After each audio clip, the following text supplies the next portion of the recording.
Hello students, welcome everyone, channel welcome সকলকে। আমরা ABTA test paper solve করছিলাম মাধ্যমিক পরীক্ষার্থীদের জন্য। এর আগের ক্লাসে আমরা 387 পেজ সলভ করেছি। আজকের ক্লাসে আমরা 405 পেজের যে ম্যাথের যে কোশ্চেন আছে সেটা সলভ করবো। মাধ্যমিক পরীক্ষার্থীদের জন্য আমরা সম্পূর্ণ ম্যাথের বই সলিউশন করে দিয়েছি, রায়মার্টিন প্রশ্নবিত্র সলভ করেছি, এবিটিএ টেস্ট পেপার সলভ করছি এবং এরপরে আমরা পর্ষদের থেকে যে টেস্ট পেপার দেওয়া হবে সেটাও সলভ করে দেবো। ঠিক আছে। এছাড়া ক্লাস 9, ক্লাস 11 এবং ক্লাস 12 এর স্টুডেন্টদের জন্য তাদের ম্যাথের সম্পূর্ণ বইয়ের সলিউশন করে দেওয়া আছে। প্রত্যেক দিন আমাদের নতুন ক্লাস পাবলিশ করা হয়। আমাদের ক্লাস তোমাদের ভালো লেগে থাকলে চ্যানেলটি ভিডিওগুলো অবশ্যই লাইক করবে, চ্যানেলটি সাবস্ক্রাইব করবে, নোটিফিকেশন অন করবে। তাহলে আজকের ক্লাস শুরু করছি। দেখো পেজ নাম্বার 405 পেজে যে ম্যাথের কোশ্চেন আছে তার সলিউশন করবো আমরা। ফার্স্ট কোশ্চেন যেটা বলেছে, একের দাগের 1 এমসিকিউ, R% বার্ষিক চক্রবৃদ্ধি সুদের হারে P টাকা 3 বছরের সমূল চক্রবৃদ্ধি। একদম সহজ কোশ্চেন দিয়েছে। সমূল চক্রবৃদ্ধি কত হবে? P × 1 + R/100 টু দি পাওয়ার 3, 3 বছরে বলেছে, তাহলে এইটাই অ্যান্সার হবে। হ্যাঁ, P × 1 + R/100 টু দি পাওয়ার 3। এটা কোন অপশনে আছে? এটা হচ্ছে অপশন সি তে। তাহলে অপশন সি সঠিক উত্তর। 2 এরটা দেখো, 2 এরটা বলেছে 15 ডেসিমি এবং 15 মিমি রাশি দুটির অনুপাত।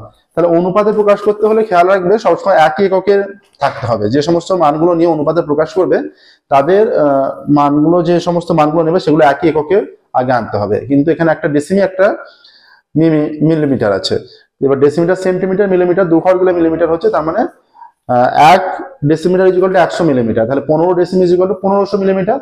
তাহলে মিলিমিটার নিয়ে যাওয়ার পর হয়ে যাচ্ছে 1500 × 15 দিয়ে ভাগ করলে 100:1, তাহলে 100:1 হয়ে যাচ্ছে। এটা 100:1, এটা অ্যান্সার হয়ে যাচ্ছে। কোন অপশন আছে দেখো? আচ্ছা, 100:1 আছে, 100:1 এটা অপশন এ তে আছে। অপশন এ সঠিক উত্তর।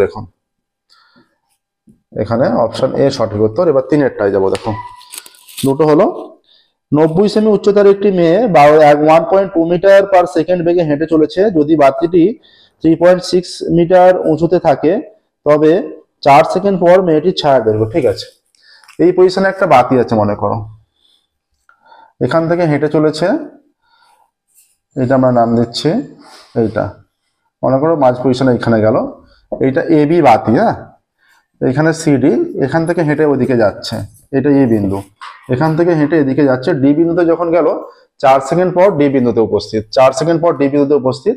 তাহলে 4 সেকেন্ডে কতটা যাচ্ছে? 1.2 মিটার, 1.2 মিটার পার সেকেন্ড বেগে যদি যায়, তাহলে 1 মিটারটাকে যদি আমরা সেকেন্ডে প্রকাশ করি 1.2 মিটার, তাহলে 1.2 মিটার যাচ্ছে 1 সেকেন্ড, 1 সেকেন্ডে যাচ্ছে 1.2 মিটার, তাহলে 4 সেকেন্ডে যাবে 4.8 মিটার, গুণ হয়ে যাবে এটা। 4.8 মিটার মানে 480 সেমি, তাই তো? 480 সেমি। এইখানে এই উচ্চতা বলে দিয়েছে 90 সেমি, আর এটা বলা আছে কত সেমি বলা আছে?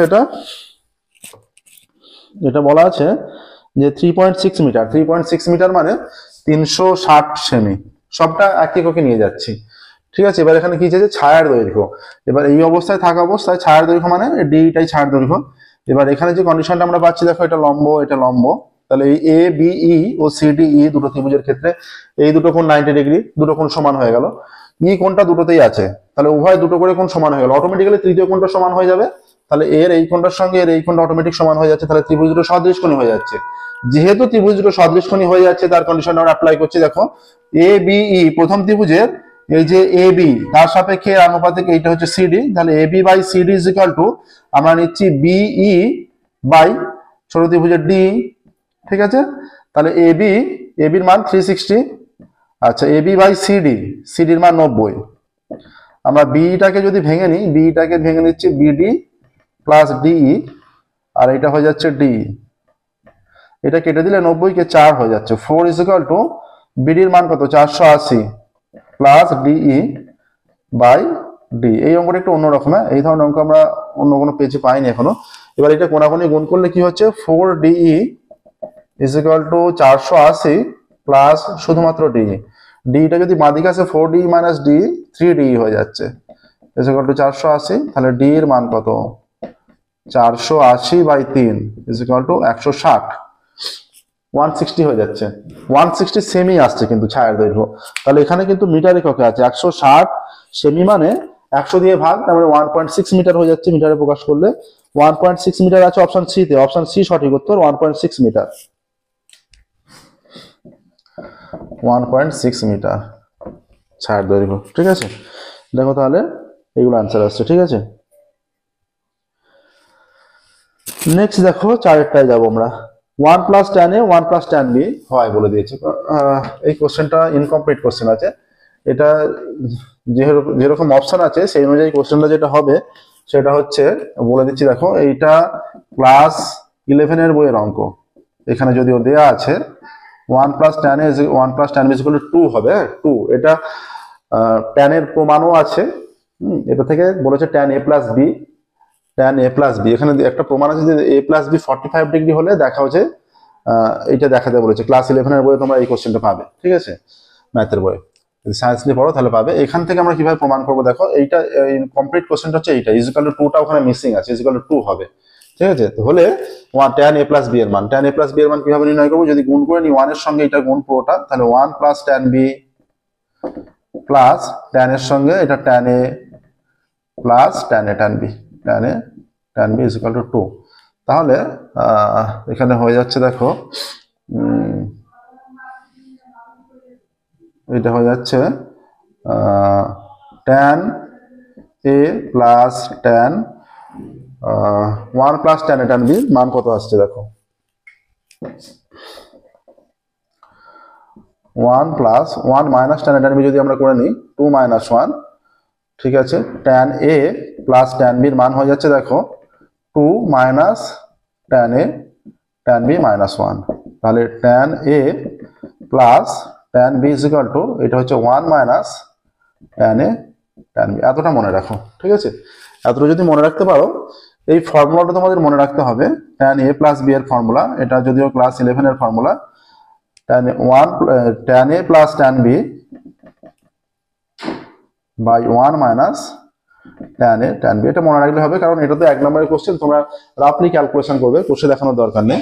তাহলে এটা হয়ে যাচ্ছে tan a plus tan b এর মান 1 minus tan a tan b, 1 minus tan a tan b, 1 minus tan a tan b, 1 minus tan a tan b কেটে গেল, tan a plus b হয়ে যাচ্ছে। তাহলে tan a plus b = 1।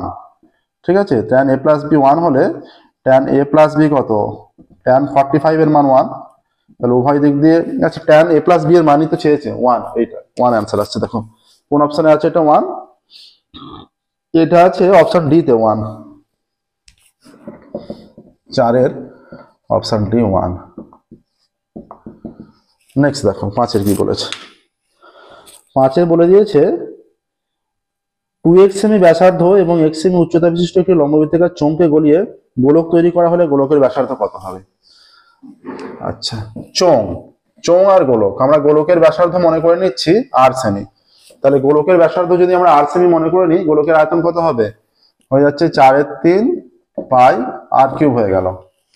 এবার চোঙের আয়তনটা বের করি, ওইটা গলিয়ে ওইটা তৈরি করা হচ্ছে, মানে দুটোর আয়তন তো সমান হবে। ঠিক আছে, তাহলে চোঙের আয়তনের সূত্র পাই r², r মানে এখানে 2x, h টা x, দুটোই ঘনসেমি একক হবে। ঠিক আছে, তাহলে এখানে দেখো যদি এটা হয়ে যাচ্ছে, আমরা পাই এখন কেটে দিচ্ছি, তাহলে 4/3 r³ হয়ে যাচ্ছে 2x², 4x² ইন্টু x, 4 কেটে দাও, তাহলে r³ 3x³ হয়ে যাচ্ছে। তাহলে r এটা 3 রুট আর এক্সটা বাইরে, এইটা আসছে। ঠিক আছে, দেখো এই মানটা আসছে। এটা কোন অপশনে আছে, এটা আছে অপশন এ তে আছে, এটা অপশন এ 3√3, এক্সটা বাইরে। ঠিক আছে, ব্যাসার্ধ চেয়েছে, বলেছে এত সেমি, গোলকের ব্যাসার্ধ হবে এত সেমি আছে অপশনে। 6 দেখো, 6 বলেছে তথ্য দেওয়া আছে 16, 15, 17, 16, 16, 15, 17, 16, কমা 16, 15, 17, 16, 16, 15, 17, 16, 15x 19, 17, 14, 15x 19, 17, 14। যদি আমরা ছোট থেকে বড় সাজাই, এখানে কি বলে দিয়েছে দেখো, বলে দিয়েছে যে তথ্যের সংখ্যাগুলোর মান 15 হলে এক্স এর মান হবে, চারটা অপশন দেওয়া আছে। সবচেয়ে ছোট মান আছে 14, তারপরে 15 দুটো, 15 দুটো। সংখ্যাগুলোর মান 15 বলেছে, এর পাশেই আমরা বসাচ্ছি। তারপরে 16 আছে দুটো, 17 আছে দুটো, একটা দুটো, 18 নেই, 19 একটা, 1 2 3 4 5 6 7 8 9, 1 2 3 4 5 6 7 8 9। দেখো এখানে সংখ্যাগুলোর মান যেহেতু 15 বলা আছে, এখানে 15 দুবার আছে, 16 দুবার আছে, 17 দুবার আছে। যে মানটা সবচেয়ে বেশি বার থাকে, যে মানটা বড় সেটা নয়, যে মানটা সবচেয়ে বেশি বার থাকে সেটাই সংখ্যাগুলোর মান। এখানে 15 দুবার আছে, 16 দুবার আছে, 17 দুবার আছে। তার মানে এক্স এর মান যেটা হবে, এক্স এর মান 15 হলে 15 সংখ্যাগুলোর মান হয়ে যাচ্ছে, 16 হলে 16 সংখ্যাগুলোর মান, 17 হলে 17 সংখ্যাগুলোর মান। তাহলে এখানে সংখ্যাগুলোর মান যেহেতু 15 বলেছে, তাহলে এক্স এর মান 15 হতে হবে। ঠিক আছে, যদি 16 বলতো তাহলে 16 হতে হতো। তাহলে এক্স এর মান 15। কোন অপশন আছে দেখো, এটা পড়ছে 15 অপশন আছে, অপশন এ 15। দেখো ঠিক আছে, এটাই আনসার। একের দাগের গুলো কমপ্লিট হলো। নেক্সট আমরা 2 এর দাগে যাবো। দেখো সত্য মিথ্যা।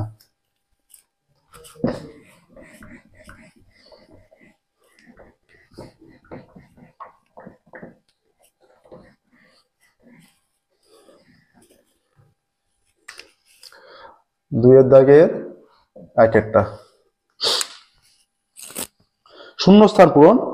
সরল অংশীদারি ব্যবসায় অংশীদারের বিনিয়োগের সময়কাল ড্যাশ হয়। সরল অংশীদারি ব্যবসায় অংশীদারের বিনিয়োগের সময়কাল কি হয়? সরলের ক্ষেত্রে সমান সময় ধরে হয়, সমান সময়। কিন্তু যখন সরল হয় না, ভিন্ন ভিন্ন সময় হয়। তাহলে এইটা হবে সমান সময় সাপেক্ষে হবে। দুইয়েরটা দেখো, দুইয়েরটা বলছে যে একটা সমীকরণ দিয়ে দিয়েছে 2 - √3 x² - x + 1। 2 - √3 x² + x - 1 = 0। এই সমীকরণটা দেওয়া আছে, তাই তো? 2 - √3 x² - x + 1 দ্বিঘাত সমীকরণের বীজদ্বয়ের সমষ্টি। -x + 1 আছে, দ্বিঘাত সমীকরণের বীজদ্বয়ের সমষ্টি চেয়েছে। ঠিক আছে, দেখো এটা -x + 1 করে নিই। -x + 1 বীজদ্বয়ের সমষ্টি কত হবে? বীজদ্বয়ের সমষ্টি হয়ে যাবে -b/a। b এর মান -1, a হচ্ছে 2 + 2 - √3 এইটা। তাহলে এটা মাইনাসে মাইনাসে প্লাস হয়ে যাচ্ছে 1। আমরা উপর নিচে একটু কনভার্সন করে দিই, 2 + √3 দিয়ে গুণ করে দিই। 2 - √3 × 2 + √3। ঠিক আছে, এটা 2 + √3, এটা a² - b² এর ফর্মুলা, a² - এটা √3²। এটা 2 + √3 × 2² 4 - 3, 2 + √3/1 = 2 + √3। তাহলে বীজদ্বয়ের সমষ্টি হয়ে যাচ্ছে 2 + √3। একটু সিম্পলিফাই করে লিখে দিলাম। ঠিক আছে, নেক্সট দেখো পরেরটা কি বলেছে। পরেরটা বলে দিয়েছে, এটা 2-এরটা হলো। 3-এরটা দেখো, 3-এরটা বলেছে একটি বৃত্তের যে কোনো একটি জ্যা বৃত্তটিকে সমান দুটি অংশে ভাগ করে, তবে বৃত্তের ওই প্রত্যেক অংশকে ব্যাস বলা হয়, বৃত্তাংশ বলা হয়। বৃত্তের প্রত্যেক অংশকে বৃত্তাংশ বলা হয়। ঠিক আছে, যদি সমান দু অংশে ভাগ করে দুটোকে, আচ্ছা সমান দু অংশে, তাহলে সমান দু অংশে ভাগ করলে অর্ধবৃত্ত বলা হবে। এমনিতে প্রত্যেকটা অংশ বৃত্তাংশ, কিন্তু সমান দুটো অংশে ভাগ করলে দুটোই অর্ধবৃত্ত। অর্ধবৃত্ত খেয়াল রাখবে, সমান দুটো অংশ বলেছে এখানে। হ্যাঁ, ভালোভাবে পড়তে হবে প্রত্যেকটা কোশ্চেন। এটা আমাদেরই পড়তে গিয়ে গন্ডগোল হয়ে গেছিল। আচ্ছা দেখো 4-এরটা, এ ও বি পরস্পর পূরক কোণ হলে, এ ও বি পরস্পর পূরক, তাহলে sin a = ড্যাশ হবে। দেখো এ ও বি পূরক, তাহলে a + b পূরক মানে 90 ডিগ্রি। তাহলে sin a মানে কত? 90 - b। sin a এর জায়গায় আমরা 90 - b বসাই, sin 90 - b cos b। তাহলে sin a = cos b হবে, বা dash sin a, cos b = sin a, cos b হবে। cos b = sin a, dash sin a আছে, cos b = sin a হবে। নেক্সট দেখো বলেছে একটি নিরেট অর্ধগোলকের সমতলের সংখ্যা একটি। একটি নিরেট অর্ধগোলকের সমতলের সংখ্যা একটি। 6-এরটা দেখো, বলছে যৌগিক গড় মধ্যমার সংখ্যাগুলোর মান হলো ড্যাশ প্রবণতার পরিমাপক। একদম সহজ অঙ্ক, কেন্দ্রীয় প্রবণতার পরিমাপক, কেন্দ্রীয় প্রবণতার পরিমাপক। ঠিক আছে, দেখো তাহলে শূন্যস্থান পূরণ কমপ্লিট হলো। এবার আমরা সত্য মিথ্যায় যাব। তিনের দাগের সত্য মিথ্যা।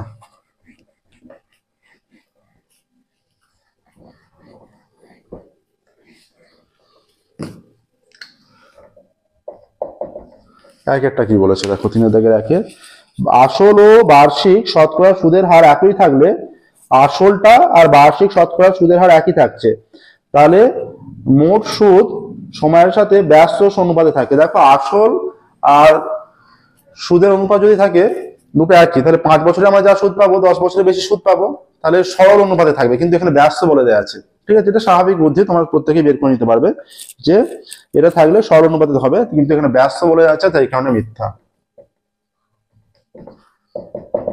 দুইয়েরটা দেখো,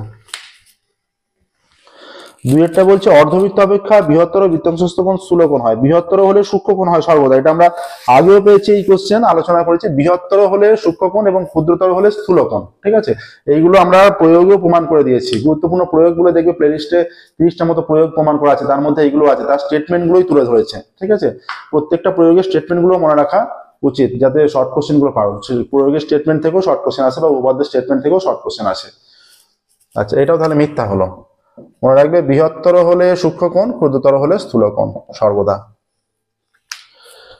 আচ্ছা, এবার কি বলেছে, এবার বলে দিয়েছে তিনেরটা, সব অনুবন্ধীকরণই করনিরসক উৎপাদক। দেয়া আছে সব অনুবন্ধীকরণই করনিরসক উৎপাদক, এক্ষেত্রে যেটা দেয়া আছে একদম সত্য, সব অনুবন্ধীকরণই করনিরসক উৎপাদক।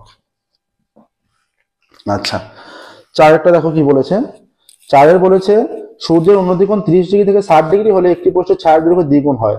সূর্যের উন্নতিকোণ 30 ডিগ্রি থেকে 60 ডিগ্রি হলে পোস্টের ছায়ার দৈর্ঘ্য দ্বিগুণ। আমরা নর্মাল ক্যালকুলেশনে দেখো 30 ডিগ্রিতে কি হয়, 30 ডিগ্রিতে হয়ে যাচ্ছে, ধরো সূর্যের উন্নতিকোণ যখন এই 30 ডিগ্রি অবস্থায় আছে, এইভাবে আছে, যখন ধীরে ধীরে সূর্য এরকম উঠতে থাকছে উপর দিকে, যত বাড়ছে ছায়ার দৈর্ঘ্য কমতে থাকছে। যত এইভাবে থাকে হেলা অবস্থায় সূর্যের ছায়ার দৈর্ঘ্য বেশি হয়, তাই তো? যেমন যখন সূর্য উদয় হচ্ছে সেই সময় ছায়ার দৈর্ঘ্য বড় হয়, যত সূর্য মাথার দিকে যাচ্ছে তার মানে কোণ বাড়ছে, যখন স্ট্রেট উপরে আছে 90 ডিগ্রি অ্যাঙ্গেলে কোণ। ঠিক আছে, তার মানে যত কোণের মান বাড়ছে ছায়ার দৈর্ঘ্য কমতে থাকছে। কিন্তু এখানে কি বলা আছে, বলা আছে যেটা এখানে কোশ্চেনে বলা আছে সূর্যের উন্নতি কোণ 30 ডিগ্রি থেকে 60 ডিগ্রি হলে একটি পোস্টের ছায়ার দৈর্ঘ্য দ্বিগুণ হয়, কিন্তু 60 ডিগ্রি হলে ছায়ার দৈর্ঘ্য কমে যায়, দৈর্ঘ্য দ্বিগুণ তো কিভাবে হবে? ঠিক আছে, তাহলে এটাও যেটা দেয়া আছে যে দ্বিগুণ বলেছে, এটাও মিথ্যা। ঠিক আছে,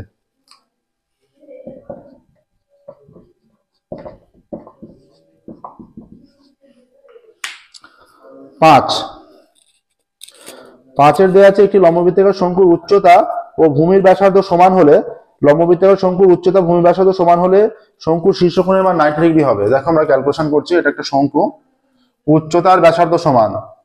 আচ্ছা, এই যদিও চিত্রটা এক হয়নি, এটা মনে করো এইচ আর আর সমান, এইচ আর আর সমান। ঠিক আছে, তাহলে বলছে এখানে কি বলেছে, দুটো সমান হলে শীর্ষকোণের মান, শঙ্কুর শীর্ষকোণের মান হবে 90 ডিগ্রি। শীর্ষকোণের মান 90 ডিগ্রি মানে দুটো সমান ভাগে ভাগ হবে, এটা 45 ডিগ্রি, তাই তো?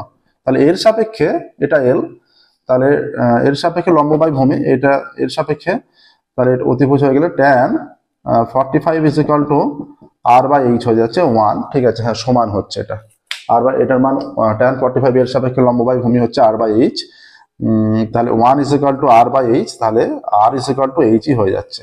সমান হলে শীর্ষকোণের এই দিকটার মান 45, তার মানে এই দিকটা 45 হলে এই দিকটা 45, টোটালটা শীর্ষকোণটা 90 ডিগ্রি হয়ে গেল। ঠিক আছে, তাহলে এটা বলেছে শীর্ষকোণের মান 90 ডিগ্রি হলে উচ্চতা আর শঙ্কুর ভূমির ব্যাসার্ধ সমান। ঠিক আছে, এটা যেটা দেয়া আছে একদমই সঠিক দেয়া আছে। ঠিক আছে, এই যে ক্যালকুলেশনটা তার। নেক্সট দেখো লাস্ট 6 দাগেরটা কি বলেছে, 6 দাগে বলেছে ওজাইব সবসময় একটি সরল লেখা হয়। ওজাইব সরল লেখা হয়, আমরা তো ওজাইব অঙ্কন করেছি, আমাদের ওজাইব আছেও, আমরা দেখবে ওজাইবের চ্যাপ্টার অঙ্ক করে দিয়েছি, প্লেলিস্টে পেয়ে যাবে। ওজাইব যে সবসময় সরল লেখা হয় তার কোনো নিশ্চয়তা নেই, ওজাইবতে বিভিন্ন মানগুলো পরপর অ্যাড করলে বেঁকে বেঁকে আসে নর্মালি। ঠিক আছে, তাহলে এটা মিথ্যা। ঠিক আছে, দেখো 3 দাগের গুলো কমপ্লিট হয়ে গেল, সত্য মিথ্যা। এবার শুধুমাত্র 4 দাগের আছে, আমরা 1 2 3 4 এই 4টে দাগের প্রশ্ন সলভ করছি। 3 দাগের কমপ্লিট হলো, 4 দাগের আছে। 4 দাগের আমরা 1 নম্বর এবং 2 নম্বর মিলে টোটাল 36 নম্বর প্রত্যেকটা পেজে সলভ করে নিচ্ছি আগে, তারপর বাকি যে বড় কোশ্চেন সেগুলো সলভ করব। ঠিক আছে, আচ্ছা এবার দেখো 4 দাগের একটা কি বলেছে, কোনো ব্যক্তি অর্ধবার্ষিক চক্রবৃদ্ধি সুদ 5% হারে পেলে সে বার্ষিক সুদ কি হারে পাবে? অর্ধ, আচ্ছা ধরে নিচ্ছি আমরা আসল, কি বলেছে দেয়া আছে, অর্ধবার্ষিক চক্রবৃদ্ধি সুদ 5%, অর্ধ বার্ষিক চক্রবৃদ্ধি সুদ 5%, ধরি আসল ইজ ইকুয়াল টু পি টাকা। তাহলে এক বছরে সুদ কত হবে? অতএব এক বছরে চক্রবৃদ্ধি সুদ, এক বছরে চক্রবৃদ্ধি সুদ হয়ে যাচ্ছে পি ইন্টু 1 প্লাস, এটা 5/2 হয়ে যাবে, সেই টুটা আমরা নিচে নিয়ে যাচ্ছি, 100 নিচে তো 100 হয়, এটা যেহেতু অর্ধবার্ষিক 5/2 হয়ে যাবে, নিচে টুটা নিলাম, আর এইখানে হয়ে যাবে 2 ইন্টু 1 হয়ে যাবে, তাই তো, দুটো পর্ব যেহেতু, এটা মাইনাস পি এত টাকা, এটা 40 হয়ে যাচ্ছে, তাই তো। তাহলে পি ইন্টু এটা হয়ে যাচ্ছে 41/40, তারপরে 2 মাইনাস পি এত টাকা, P into 41 into 41/40 into 40 minus P এত টাকা, ইজ ইকুয়াল টু 4 4 1600, 41 41 কত হয়? 41 41 41 ইন্টু 4 1 4, 4 4 16, 1 4 4 8, 1681, 1681 পি মাইনাস 1600 পি এত টাকা, is equal to 81 P by 1600 টাকা। ঠিক আছে, এবার দেখো এক বছরের সরল সুদ কত? অতএব এক বছরের সরল সুদ এটা হয়ে যাবে পি ইন্টু 5 ইন্টু 1/100, ঠিক আছে, এইটা আসছে, তাহলে হয়ে যাচ্ছে 5 এত টাকা, 5p/100। তাহলে এক বছরে সরল সুদ আর চক্রবৃদ্ধি সুদ তো একই হবে, ঠিক আছে, এক বছরের সরল সুদ আর চক্রবৃদ্ধি সুদ যেটা, সেটা একই হবে। তাহলে কি হয়ে যাচ্ছে দেখো, এখানে হয়ে যাচ্ছে আচ্ছা এখানে এক বছরে যে সরল সুদ হচ্ছে কি বলেছে,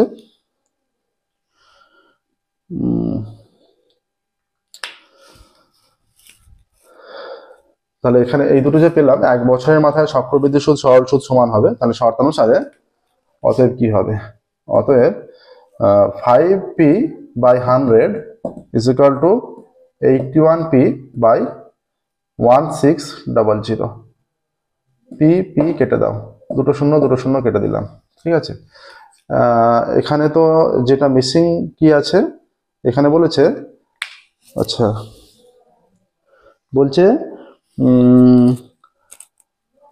বার্ষিক সুদ কি হারে পাবে? আমরা বার্ষিক সুদ, আচ্ছা বার্ষিক সুদ তো 8% ধরে নিতে হবে, ধরি বার্ষিক সুদ 8%, ধরি বার্ষিক সুদ ইজ ইকুয়াল টু 8%। এইখানে ওটা তো চক্রবৃদ্ধি সুদের ক্ষেত্রে বলেছে, এইটা হচ্ছে 8% হবে, এটা হয়ে যাচ্ছে ধরি বার্ষিক সুদ 8%, পি ইন্টু আর, ঠিক আছে। তাহলে এইখানে হয়ে যাচ্ছে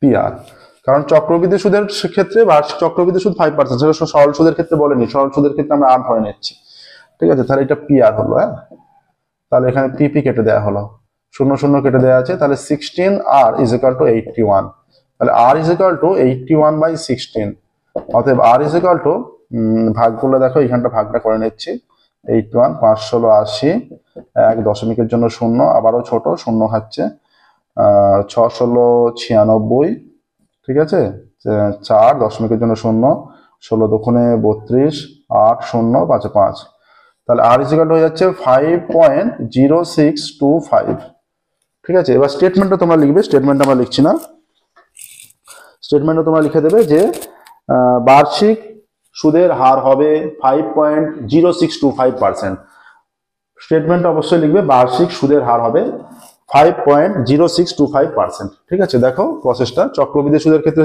চক্রবৃদ্ধি ক্ষেত্রে সুদটা বের করেছি, এখানে বার্ষিক সুদের হার ধরে নিয়েছি, এটা নির্ণয় করেছি, দুটোকে সমান করেছি, ঠিক আছে।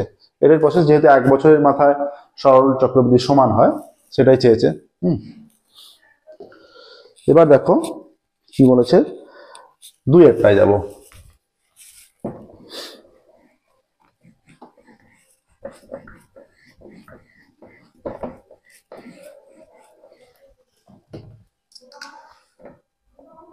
দুইয়ের অঙ্ক। কোন নির্দিষ্ট পরিমাণ অর্থ 20 বছরে 3 গুণ হলে সমপরিমাণ সরল সুদের হারে তা কত বছরে দ্বিগুণ হবে? আমরা ধরে নিচ্ছি, ধরি আসল ইকুয়াল টু পি টাকা, ধরে নিচ্ছি আসল ইকুয়াল টু পি টাকা। অতএব সুদ আসল কত? 3 গুণ নির্দিষ্ট সময়ে, সুদ আসল ইকুয়াল টু 3 পি টাকা। তাহলে সুদ কত? 3 পি টাকা মাইনাস পি টাকা ইকুয়াল টু 2 পি টাকা। ঠিক আছে, সুদ হয়ে গেল 2 পি টাকা। আচ্ছা, এবার দেখো, এবার বলেছে এখানে কি বলে দিয়েছে, সুদের হার তো ধরতে হবে আমাদের। কতদিনে বলেছে? 20 বছর। সময় সমান 20 বছর, তাই তো? সময় ইকুয়াল টু 20 বছর, সময় ইকুয়াল টু 20 বছর। আর সুদের হার আমরা ধরে নিচ্ছি, সুদের হার ইকুয়াল টু R%। অতএব R% বার্ষিক সুদের হারে, বার্ষিক সুদের হারে পি টাকার 20 বছরের সুদ, 20 বছরের সুদ কত হচ্ছে? পি টাকা, পি ইন্টু আর ইন্টু পি আর টি, টি মানে 20 বাই 100, এত টাকা হচ্ছে। 20 দিয়ে কাটলে 5 equal to P R by 5 টাকা। ঠিক আছে, তাহলে এই সুদটা এই সুদের সঙ্গে সমান। অতএব শর্তানুসারে P R by 5 equal to 2p, P P কেটে গেল, অতএব আর ইকুয়াল টু 10। অতএব বার্ষিক সুদের হার, বার্ষিক সুদের হার 10%। অঙ্কটা একটু বড় দিয়েছে, ঠিক আছে। বার্ষিক সুদের হার 10%। আচ্ছা, এবার দেখো বলছে সমপরিমাণ সরল সুদের হারে তা কত বছরে দ্বিগুণ হবে? আমরা মনে করছি টি বছরে দ্বিগুণ হবে। ধরি টি বছরে দ্বিগুণ হবে। দ্বিগুণ হওয়া মানে কি? দ্বিগুণ মানে হচ্ছে, এখানটা করছি দেখো, অতএব সুদ আসল দ্বিগুণ মানে হচ্ছে সুদ আসল 2p টাকা হবে, সুদ আসল 2p টাকা, তাই তো? তাহলে এখানে সুদ কত হয়ে যাচ্ছে? অতএব সুদ ইকুয়াল টু, সুদ হয়ে যাচ্ছে 2p টাকা মাইনাস পি টাকা সমান সুদ পি টাকা, তাই তো? এবার দেখো এখানে করছি, অতএব পি টাকার 10% সুদের হারে, 10% সুদের হারে টি বছরের সুদ, টি বছরের সুদ, অঙ্কটা একটু বড়, equal to P R T by 100, P into 10 into T by 100। ঠিক আছে, শূন্য শূন্য কেটে গেল, ইকুয়াল টু পিটি বাই 10, এইটা এলো। তাহলে এইটা কার সঙ্গে সমান হবে? এইটা সমান হবে এই যে আমরা প্রথমে 3 গুণ যখন বলছি, 3 গুণ থেকে সেই, তার মানে সুদ হচ্ছে 2p।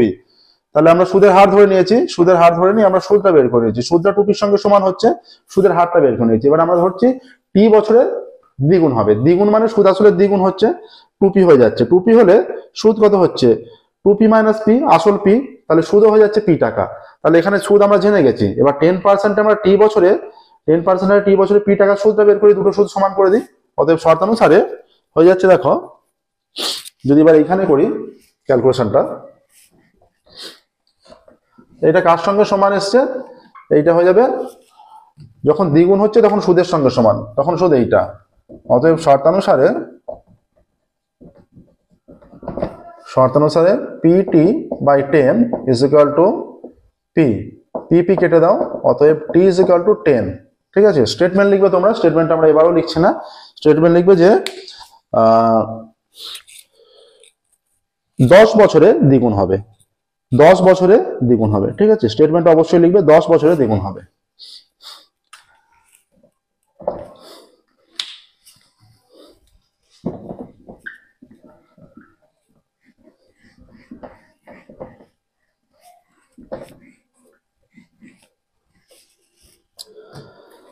দেখো অনেকদিন ধরেই আমাদের এবিটিএ টেস্ট পেপারের সলিউশন ছাড়ছি আমরা, রায়মার্টিনও ছেড়েছি।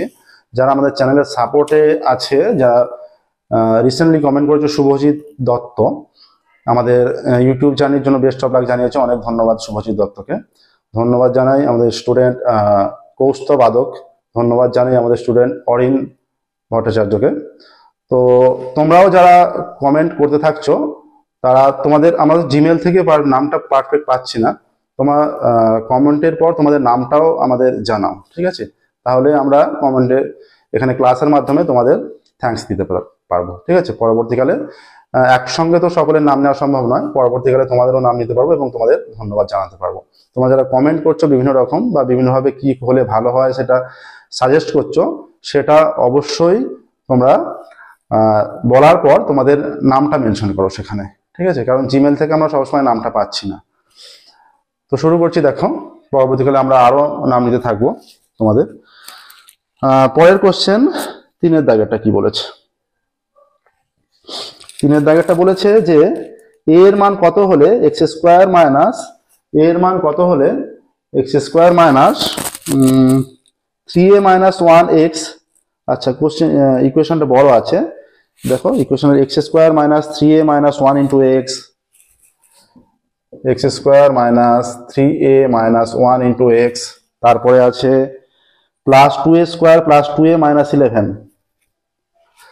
Plus 2a square plus 2a minus 11 is equal to 0। এটা একটা সমীকরণ দেয়া আছে, x square minus 3a minus 1 into x plus 2a square plus 2a minus 11 is equal to 0। দ্বিঘাত সমীকরণে বীজ দ্বয় সমান হবে, ঠিক আছে? এর মান কত হলে? আচ্ছা, বীজ দ্বয় সমান হবে, ধরি এই দ্বিঘাত সমীকরণের দুটি বীজ আলফা ও বিটা, দুটি বীজ আলফা ও বিটা। তাহলে এই যে দুটো বীজ কখন সমান হয়, বাস্তব সমান হয় যদি নিরূপক 0 হয়। তাহলে না, এটা না ধরলেও হতো। অতএব নিরূপক কত? নিরূপক is equal to B square. এখানে এইটা নিরূপক ইজ ইকুয়াল টু আমরা আন্ডারলাইন করলাম তোমাদের বোঝার জন্য, মাইনাস এখানে মাইনাস আছে 3a মাইনাস 1, এই যে মাইনাস সমেত মানটা হচ্ছে b, ঠিক আছে? B square minus 4ac minus 4a, এর মানে এখানে 1 ইন্টু c মানে এইটা 2a square plus 2a minus 11, এইটা, ঠিক আছে? এটা স্কোয়ার করলে মাইনাসটা প্লাস হয়ে যাচ্ছে, তার মানে এটা হয়ে যাচ্ছে 3a মাইনাস 1 তার স্কোয়ার, হ্যাঁ, মাইনাস এটা যদি মাইনাস দিয়ে গুণ করে দেওয়া হয় এটা হয়ে যাচ্ছে minus 8a square minus 8a minus মাইনাসে প্লাস 4 11 44, এইটা চলে আসছে 3a মাইনাস 1, তো এটা 9a square minus 2ab 6a plus 1 minus 8a square minus 8a plus 44, 9a square minus 8a square a square হয়ে যাচ্ছে, এটা মাইনাস 14a আর 44 আর 1 45। তাহলে যেহেতু বলেছে বীজদ্বয় সমান, অতএব শর্তানুসারে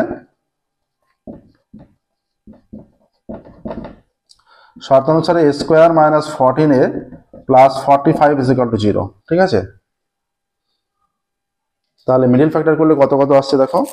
মিডল ফ্যাক্টর করলে দুটো সংখ্যা যোগ করতে হবে, যোগ করে 45 আনতে হবে, তাই তো? যোগ করে আসবে 14 এবং গুণ করে আসবে 45। 9 আর 5 যদি নিই দেখো এখানে হয়ে যাচ্ছে, ঠিক আছে? 9 আর 5 নিলে এখানে হয়ে যাচ্ছে, তাহলে এটা আসছে বা a square minus 9a minus 5a plus 45 is equal to 0, বা a কমন নিলে a মাইনাস 9 মাইনাস 5 নিলে a minus 9 is equal to 0, বা a minus 9 a minus 5 is equal to 0। অতএব a মাইনাস 9 সমান 0, a ইজ ইকুয়াল টু 9 আর a minus 5 is equal to 0, a is equal to 5। স্টেটমেন্টটা লিখবে, স্টেটমেন্টটা আমরা এবারেও লিখছি না। এর মান চেয়েছে, তাই তো? এর মান 5 অথবা 9, দুটো মানই গ্রাহ্য, ঠিক আছে? এর মান 5 অথবা 9, ঠিক আছে? এর মান 5 অথবা 9 এরা চেয়েছে, যে এখানে বইয়ে চেয়েছে এর মান কত হলে, এর মান হবে 5 অথবা 9, ঠিক আছে? নেক্সট দেখো 4 এর দাগে যাচ্ছি আমরা।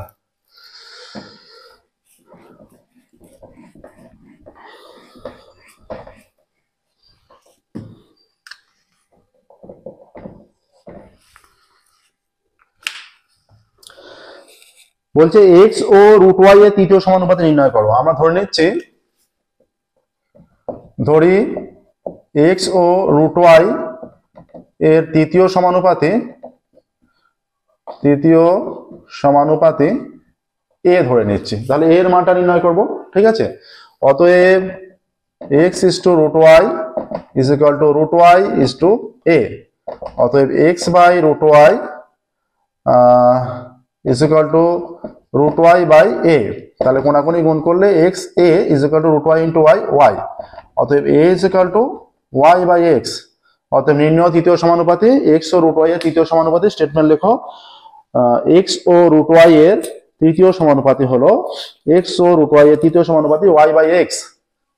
অতএব এক্স ও রুট ওয়াই এর তৃতীয় সমানুপাতি ওয়াই বাই এক্স। এই তো ঠিক আছে। নেক্সট দেখো, 4 হয়ে গেল, 5 যাবো আবার। এবার আমরা 5 দাগে যাচ্ছি।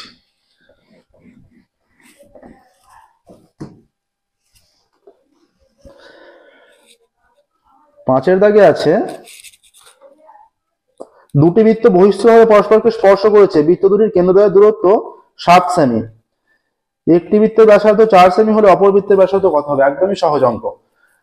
দুটি বৃত্ত বহিঃস্থভাবে পরস্পরকে স্পর্শ করলে তাদের কেন্দ্রদ্বয়ের দূরত্ব হয় তাদের ব্যাসার্ধ দুটো যোগফলের সমান, ব্যাসার্ধ দুটো সমষ্টির সমান। আর অন্তস্থভাবে স্পর্শ করলে তাদের ব্যাসার্ধ এইরকম চিত্র। এই একটা বৃত্ত মনে করো বড়, এই একটা ছোট বৃত্ত মনে করো, এদের কেন্দ্র কেন্দ্র এইটা বহিঃস্থভাবে স্পর্শ করেছে মানে নিশ্চয়ই এই দুটো যোগফলের সমষ্টির সমান হবে। এটা আর ওয়ান আর আর টু হলে আর ওয়ান আর আর টু, এদের সমষ্টিটাই হচ্ছে এদের কেন্দ্রের দূরত্ব। আর অন্তস্থভাবে স্পর্শ করলে এটা অন্তস্থভাবে মানে হচ্ছে এইরকম, ঠিক আছে। অন্তস্থভাবে স্পর্শ করলে এইটা এখানে আছে, এটা টোটালটা হচ্ছে মনে করো আর ওয়ান। এদের কেন্দ্রের দূরত্ব, এর কেন্দ্র তো এইখানে হয়, এই জায়গায় হয়, এই জায়গায়। আর এদের মধ্যে দূরত্ব কত? পুরোটা থেকে এইটা বাদ দিলেই তো হবে। এইটা হচ্ছে ব্যাসার্ধ আর টু মনে করো, তাহলে এখানে আর ওয়ান মাইনাস আর টু হয়ে যাচ্ছে, বড়টা থেকে ছোট বিয়োগ, ঠিক আছে। এটা হচ্ছে জিনিসটা। এবার আমরা বিষয়টা লিখে বোঝাচ্ছি, দেখো বুঝিয়ে অঙ্কটা করছি। দুটো বৃত্ত পরস্পরকে বহিঃস্থভাবে স্পর্শ করেছে, দুটি বৃত্ত পরস্পরকে বহিঃস্থভাবে স্পর্শ করেছে, দুটি বৃত্ত পরস্পরকে বহিঃস্থভাবে স্পর্শ করেছে। বৃত্ত দুটির কেন্দ্রদ্বয়ের মধ্যে দূরত্ব 7 সেমি। বৃত্ত দুটির কেন্দ্রদ্বয়ের মধ্যে দূরত্ব 7 সেমি, ঠিক আছে। একটি বৃত্তের ব্যাসার্ধ 4 সেমি।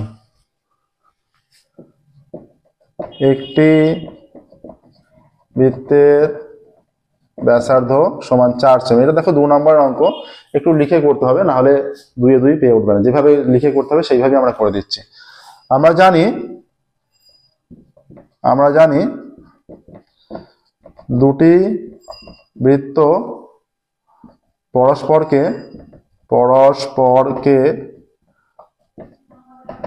বহিঃস্থভাবে স্পর্শ করলে তাদের কেন্দ্রদ্বয়ের দূরত্ব হবে বৃত্ত দুটির ব্যাসার্ধের সমষ্টির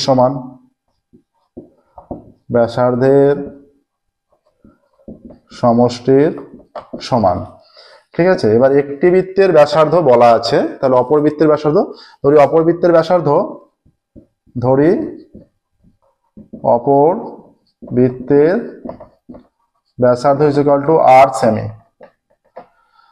অতএব বৃত্ত দুটির ব্যাসার্ধের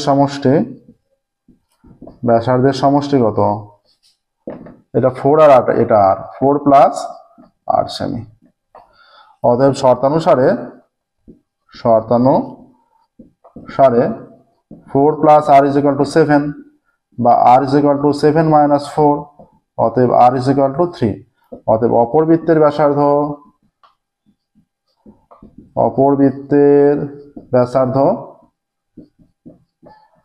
3 সেমি। দেখো অপর বৃত্তের ব্যাসার্ধ আসছে 3 সেমি, ঠিক আছে। অপর বৃত্তের ব্যাসার্ধ 3 সেমি।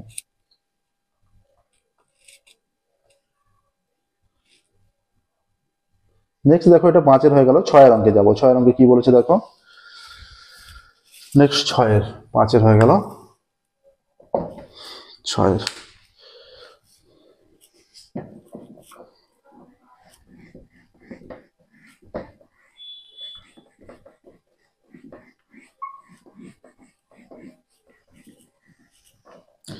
ছয়ের অঙ্ক বলেছে প্রমাণ করো যে দুটি সদৃশ ত্রিভুজের পরিসীমাদ্বয় তাদের যে কোনো দুটি অনুরূপ বাহুর সমানুপাতি। সদৃশ ত্রিভুজের পরিসীমাদ্বয় যে কোনো দুটি বাহুর সমানুপাতি, এটা প্রমাণ করতে বলেছে। আমরা ধরে নিচ্ছি দুটো ত্রিভুজ তারা দেখাচ্ছে, দুটো সদৃশ ত্রিভুজ, একটা ছোট আর একটা বড়। এইটা মনে করেন একটা ছোট্ট ত্রিভুজ, এটা হচ্ছে এ বি সি, সদৃশ মানে একই রকম দেখতে। এটা একটু বড় নিচ্ছি, ঠিক আছে। এটা আমরা নাম দিচ্ছি পি কিউ আর, নাম দিলাম এবিসি আর পি কিউ আর, ঠিক আছে। তাহলে দুটো সদৃশ ত্রিভুজ বলে দিয়েছে, তাহলে ABC O P Q R সদৃশ ত্রিভুজ। ত্রিভুজ এ বি সি ও ত্রিভুজ পি কিউ আর সদৃশ ত্রিভুজ, ঠিক আছে। ত্রিভুজ এবিসি ও ত্রিভুজ পি কিউ আর সদৃশ ত্রিভুজ। তাহলে কি প্রমাণ করতে হবে, যে এবিসি এর পরিসীমা বাই পি কিউ আর এর পরিসীমা is equal to AB by P Q, এইভাবে প্রমাণটা করতে হবে, ঠিক আছে। AB by P Q, BC by Q R, আর এসি বাই পি আর, এইভাবে প্রমাণটা করতে হবে বা ঘুরিয়ে। এবার দেখো, যেহেতু ত্রিভুজ এবিসি ও ত্রিভুজ পি কিউ আর সদৃশ, যেহেতু ত্রিভুজ এ বি সি ও ত্রিভুজ পি কিউ আর সদৃশ, তাহলে আমরা কি লিখতে পারি, যেহেতু ত্রিভুজ এবিসি ও ত্রিভুজ পি কিউ আর সদৃশ, তাহলে এই যে বাহুগুলির আনুপাতিক মানগুলো, সদৃশ ত্রিভুজের ক্ষেত্রে বাহুগুলির আনুপাতিক মান সমান হয়, তাহলে বাহুগুলির আনুপাতিক মানগুলো আমরা সমান লিখে দিচ্ছি, ঠিক আছে। তার মানে AB by P Q, AB by P Q is equal to BC by Q R is equal to CA by R P, এটা হয়ে গেল। এবার এর ক্ষেত্রে যদি আমরা সংযোজন সূত্র প্রয়োগ করি, সংযোজন সূত্র তোমরা জানো নিশ্চয়ই, ইজ ইকুয়াল টু অনুপাত সমানুপাতেও সংযোজন সূত্র আছে, সংযোজন সূত্র করেছো অনুপাত সমানুপাতে। এই যে AB plus BC plus CA by P Q plus Q R plus R P, এখানে লিখে দাও সংযোজন সূত্র প্রয়োগ করে পাই। এটা কিন্তু এটা খুব সুন্দর দিয়েছে, এটা কিন্তু একটা প্রয়োগও করতে পারে, 3 নম্বরের প্রয়োগও করতে পারে, যে প্রমাণ করো সদৃশ ত্রিভুজে প্রমাণ করো যে দুটি সদৃশ ত্রিভুজের পরিসীমা ত্রিভুজ দুটি অনুরূপ বাহুগুলির সঙ্গে সমানুপাতি, এটা একটা প্রমাণও করতে পারে, ঠিক আছে। অতএব তাহলে এইটা কি, এইটা হয়ে যাচ্ছে ইজ ইকুয়াল টু, এটা হচ্ছে ত্রিভুজ এবিসি এর পরিসীমা, এবিসি এর পরিসীমা, এইটা তিনটাকে যোগ করলে, তিনটা যোগফল করলে পরিসীমা হয় তো। আর এটা ত্রিভুজ পি কিউ আর এর পরিসীমা, পি কিউ আর এর পরিসীমা হয়ে গেল, ঠিক আছে। দেখো তাহলে এদের আনুপাতিক মানগুলো সমান হয়ে গেল। অতএব ত্রিভুজ এ বি সি এর পরিসীমা বাই ত্রিভুজ পি কিউ আর এর পরিসীমা is equal to AB by PQ is equal to BC by QR is equal to CA by RP, ঠিক আছে। এইটা তাহলে এটা হলো, এটা কি বলেছে এখানে, বলেছে দেখাও যে, এবার স্টেটমেন্টটা লিখে দিতে পারো যে সদৃশ ত্রিভুজের পরিসীমাদ্বয় তাদের যে কোনো দুটি অনুরূপ বাহু সমানুপাতিক। অতএব দুটি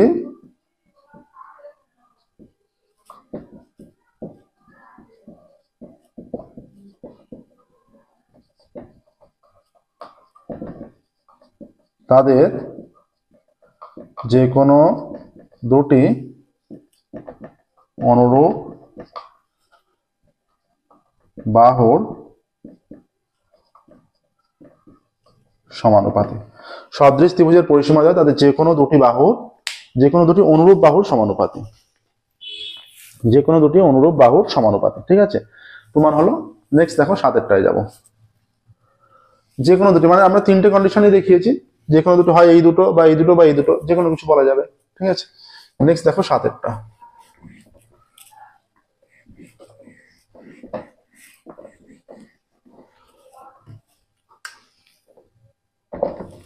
সাতের কি বলছে দেখো, 7 বলছে একটি সমবাহু ত্রিভুজ এবিসি এর বাহু দৈর্ঘ্য 2a একক, ওই ত্রিভুজের উচ্চতা কত হবে? ত্রিভুজ ত্রিভুজ এবিসি একটি সমবাহু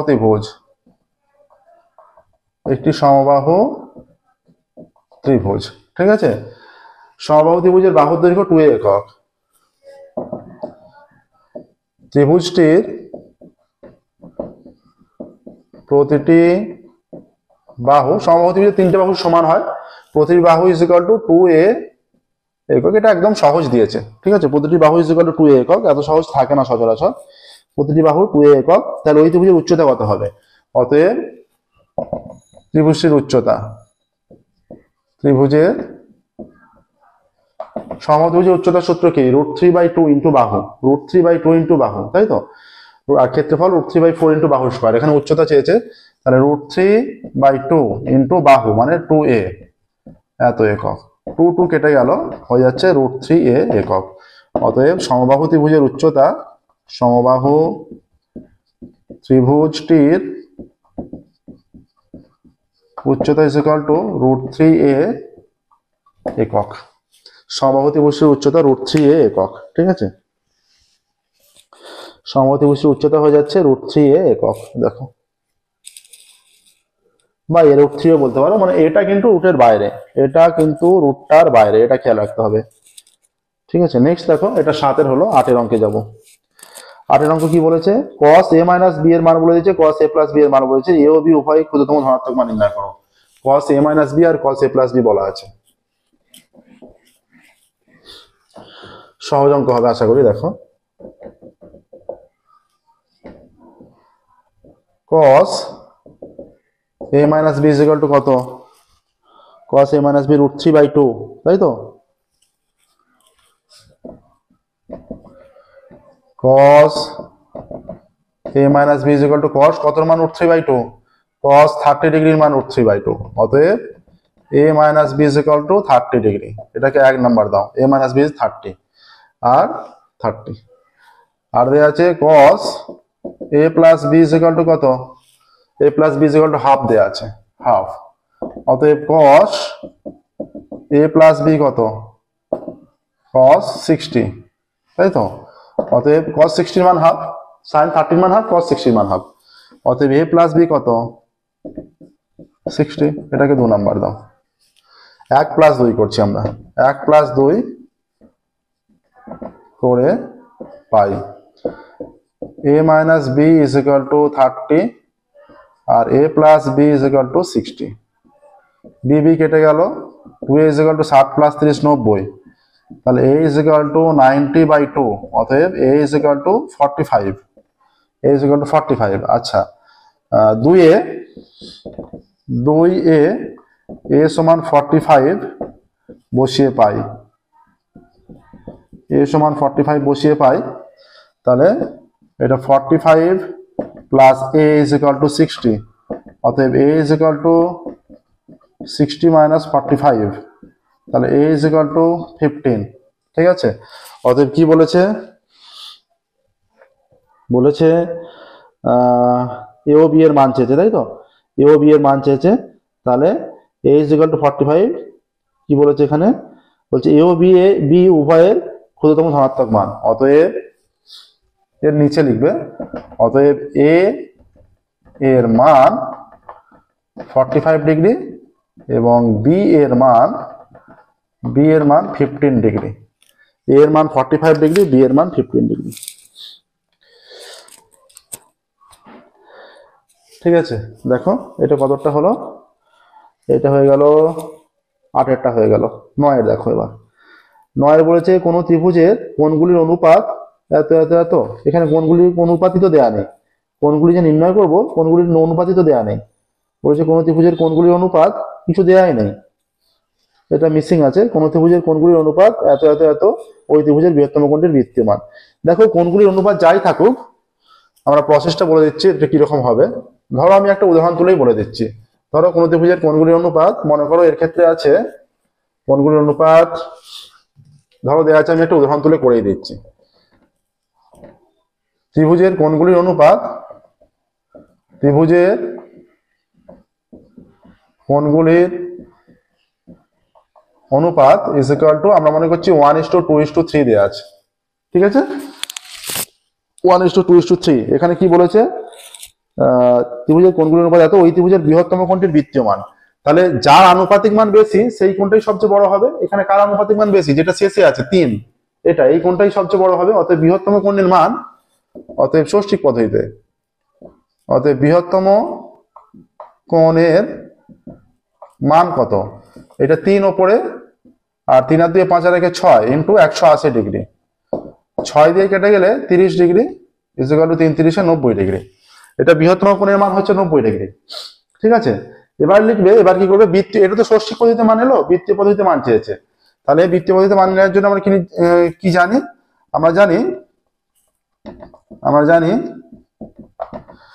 180 degree is equal to pi radian, pi degree is equal to pi by 180, আর 90 degree is equal to pi into 90 by 180, কেটে দিলে 2 আসছে, পাই বাই 2, ঠিক আছে।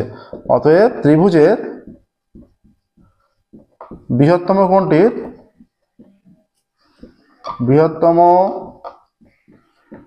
কোণটির বৃত্তীয় মান, ত্রিভুজের বৃহত্তম কোণটির বৃত্তীয় মান পাই বাই 2, দেখো এটা আসছে, বৃহত্তম কোণটির বৃত্তীয় মান আসছে পাই বাই 2। দেখে নাও প্রসেসটা, ত্রিভুজের বৃহত্তম কোণটির বৃত্তীয় মান চলে এলো পাই বাই 2। নেক্সট দেখো, এটা 9 হয়ে গেল, 10-এর দাগে যাব। একটি লম্ববৃত্তাকার শঙ্কুর ব্যাসার্ধ ও তির্যক উচ্চতা দ্বিগুণ করা হলে সমতলের ক্ষেত্রফল কত গুণ বৃদ্ধি পাবে, কত গুণ বৃদ্ধি পাবে বলেছে 10-এরটা।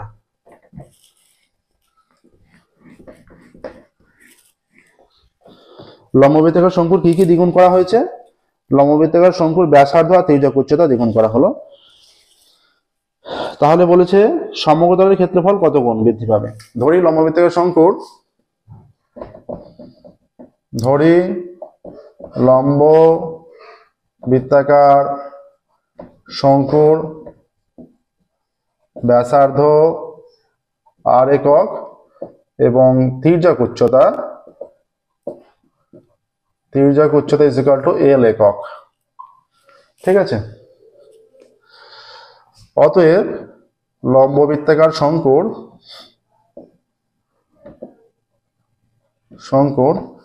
সমগ্রতলের ক্ষেত্রফল is equal to pi R into R plus L, এত বর্গ একক। এখন ব্যাসার্ধ আর তির্যক উচ্চতা দুটোই দ্বিগুণ করা হয়েছে বলেছে, তাই তো। ব্যাসার্ধ এবং তির্যক উচ্চতা দ্বিগুণ করা হলো। ব্যাসার্ধ দ্বিগুণ হলে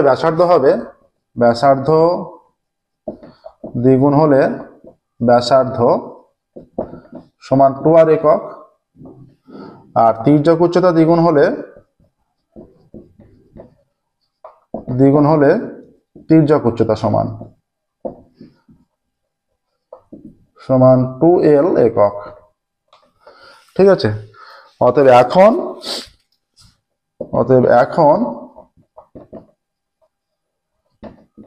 শঙ্কুর সমগ্রতলের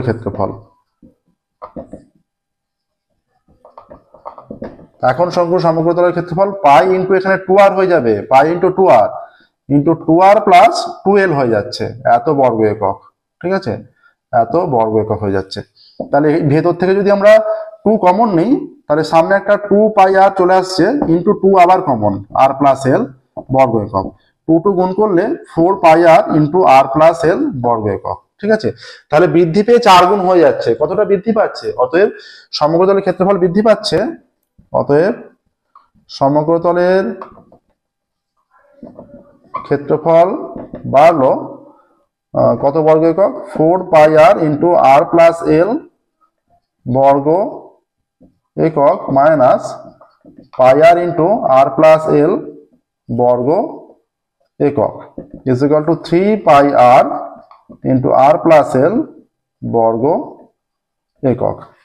অতএব শঙ্কুর সমগ্রতলের ক্ষেত্রফল, এখানে এটা প্রাথমিক ছিল, যেটা বাড়ছে বা কমছে সেটা প্রাথমিকের সাপেক্ষে হয়, ঠিক আছে। এটা কিছু নেই, মানে 1 আছে, এখানে 3 আছে, তাহলে 3 গুণ বাড়লো। অতএব শঙ্কুর সমগ্র তলের ক্ষেত্রফল 3 গুণ বাড়লো। ঠিক আছে, শঙ্কুর সমগ্র তলের ক্ষেত্রফল 3 গুণ বাড়লো। হয়েছে। নেক্সট দেখো 11টায় যাব। 11। আচ্ছা, কি বলেছে, একটি নিয়ত অর্ধগোলকের আয়তন এবং সমগ্র তলের ক্ষেত্রফলের অনুপাত এত হলে অর্ধগোলকের ব্যাসার্ধ।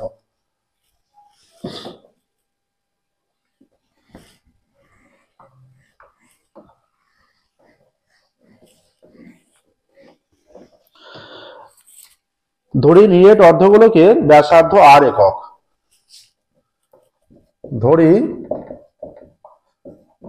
নিরেট অর্ধগোলকের ব্যাসার্ধ সমান r একক। ধরি নিরেট অর্ধগোলকের ব্যাসার্ধ সমান r একক।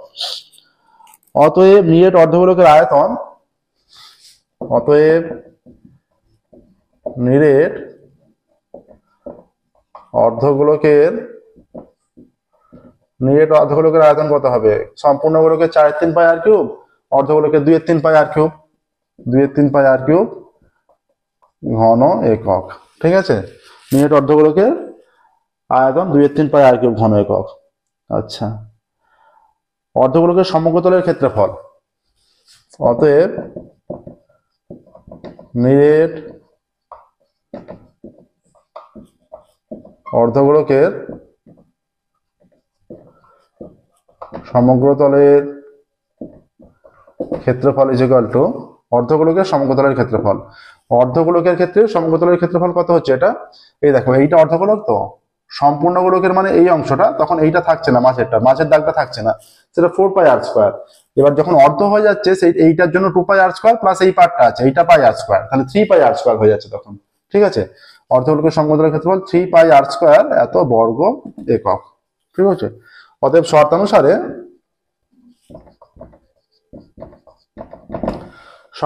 কি বলেছে? শর্তানুসারে বলে দিয়েছে যে অর্ধগোলকের আয়তন এবং সমগ্র তলের ক্ষেত্রফল 4:9। শর্তানুসারে আয়তন 2/3 pi r cube is to 3 pi r square is equal to 4:9। অতএব 2/3 pi r cube by 3 pi r square is equal to 4/9। ঠিক আছে, এইটা আসছে 4/9। পাই r স্কয়ার উপর নিচে কেটে দিচ্ছি।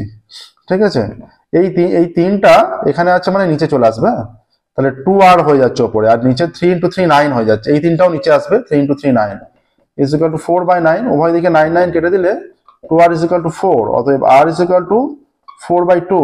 অতএব r ইজ ইকুয়াল টু 2। অতএব অর্ধগোলকের ব্যাসার্ধ 2 একক। দেখে নাও, সুন্দরভাবে হয়ে গেছে অঙ্কটা।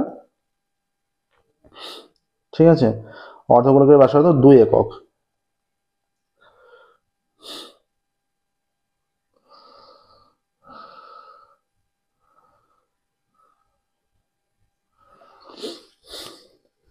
অতএব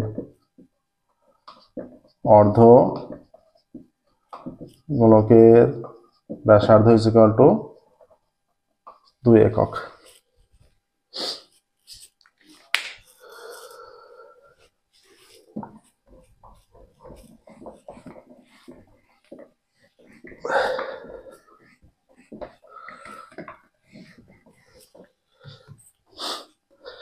নেক্সট দেখো 12টা, আজকের এই পেজের লাস্ট অঙ্ক। একটা ছক আছে, চল xi আর পরিসংখ্যা fi। চল এটা xi, পরিসংখ্যা এটা fi।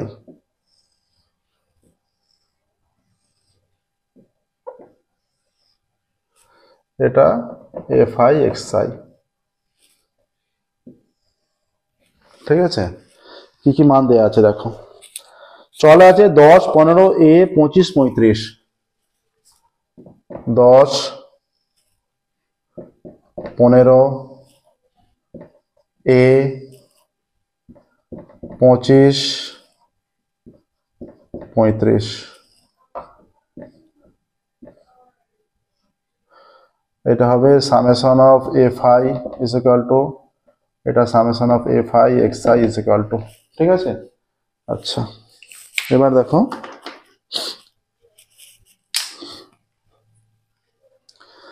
আচ্ছা পরিসংখ্যা কি কি বলা আছে। পরিসংখ্যা আছে 8, 13, 19, 32, 12। 8, 13, 19, 32, 12।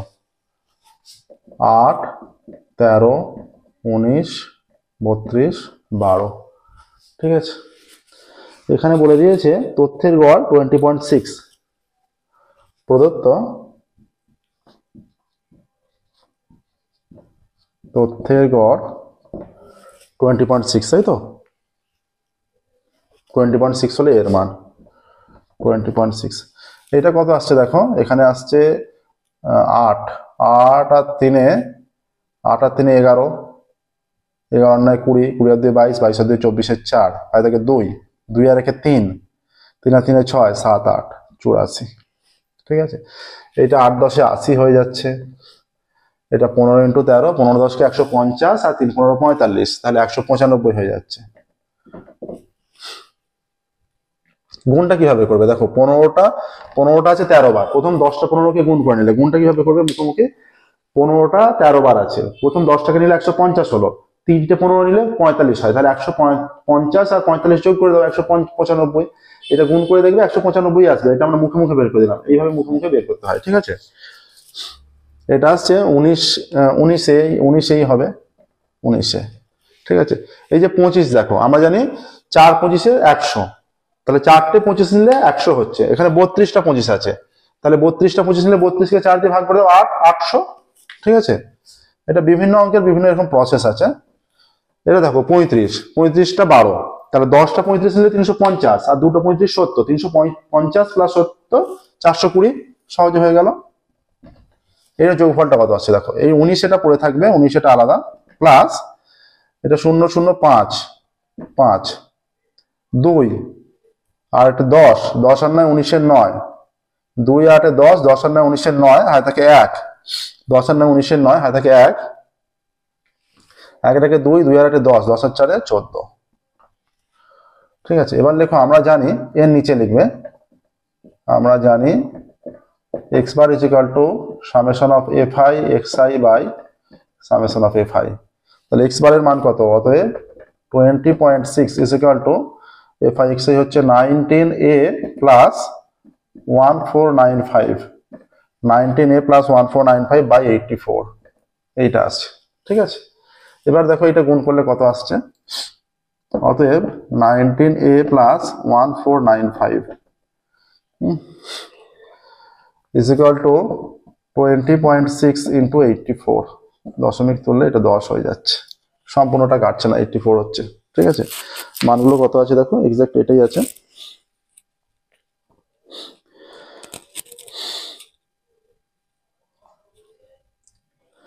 মানগুলো আছে চলের 10 15 a 25 35, 10 15 a 25 35, 8 13 19 32 12, 8 13 19 32 12, তাহলে 350 420 800 19-এ, আচ্ছা পরিসংখ্যার সমষ্টি নিয়েছি, চলের সমষ্টি নিয়েছি আলাদা করে, 195 আর 80, 5 নিয়েছি আমরা, 2 9 আর 2 11, 9 9 18 আর 2 20, আর আচ্ছা 9 9 এখানে 5, এখানে একটু মিস্টেক হয়েছে দেখো, 5 9 আচ্ছা এইটা তো আলাদা, ঠিক আছে। 8 আর 9 17 আর 2 19 9, ঠিকই আছে, 19 9 হাতে 1, 8 4 আর 5, 5 আর 6, 6 আর 8 14, ঠিক আছে। এইরকমই রাখছি আমরা। এটা যদি কোনাকুনি গুণ করে দিই, এটা হয়ে যাবে 19 প্লাস 14950, কোনাকুনি গুণ করে দিলে, তাহলে 206 ইন্টু 84 কত হবে, 206 ইন্টু 84, 206, এটা বড় গুণ করে দেখতে হবে, 4 6 24 4, 4 6 24 4, হাতে 2, 4 0 0 2, 4 6 24 4 2, 4 0 0 2, 4 2 8 ইন্টু 6 8 48 8, হাতে 6 8 48, হাতে 4, 8 0 0 4, 8 0 0 4, 8 2 16, এইটা আছে 4, 8 2 10 0, হাতে 1, 8 আর 4 12 13 3, হাতে 1, 6 থেকে 7 1, 17304। অতএব 19 সমান কত আসছে, 17304 মাইনাস 14950, বা 19 a ইকুয়াল টু 4 নামলো, 5 করে 10, 5 এ 10, হাতে থাকে 1, ঠিক আছে, 9 কে 10, 13, 3 এ 13, হাতে থাকে 1, 4 কে 5, 5 করে 7, 2 এ 7, এইটা আসছে দেখো।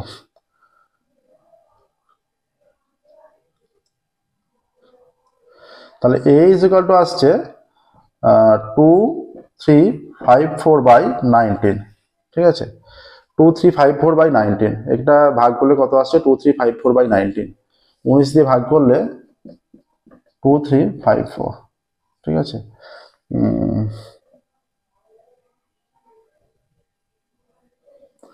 19 একে 19, 4, 45, 19 দুগুণে 38, 19 দুগুণে 38 আর 7, 74, অনেকটা বড় মান আসছে যে মান দিয়েছে।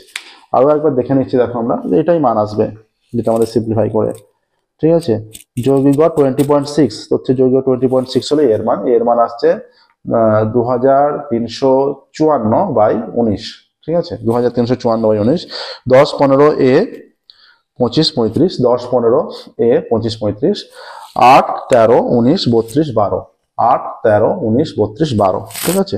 35 কে 12 দিয়ে গুণ করলে হয়ে যাচ্ছে 350 আর 70, 350 আর 70 কত হচ্ছে 420, 420 হচ্ছে 350 আর 70। আচ্ছা, 25 দিয়ে 32 কে গুণ, 4টে 25 হলে 100 হচ্ছে, তাহলে 8টা 25, 8টা 25 হলে কোনটা দেখো 32 ইন্টু 25, 32 ইন্টু 25 মানে 10 না থেকে 3 5 15 16 আর 25, 2 দুগুণে 4, 3 দুগুণে 6, 0, 6 10 6 6 7 রেখে 8, ঠিক আছে, ঠিকই আছে। তারপরে 19 এ আছে, তারপরে হয়ে গেছে 3 15 45, 115 50 আর 3 15 45 হয়ে যাচ্ছে, ঠিকঠাকই আছে। তাহলে 20 ইন্টু 206 ইন্টু 84,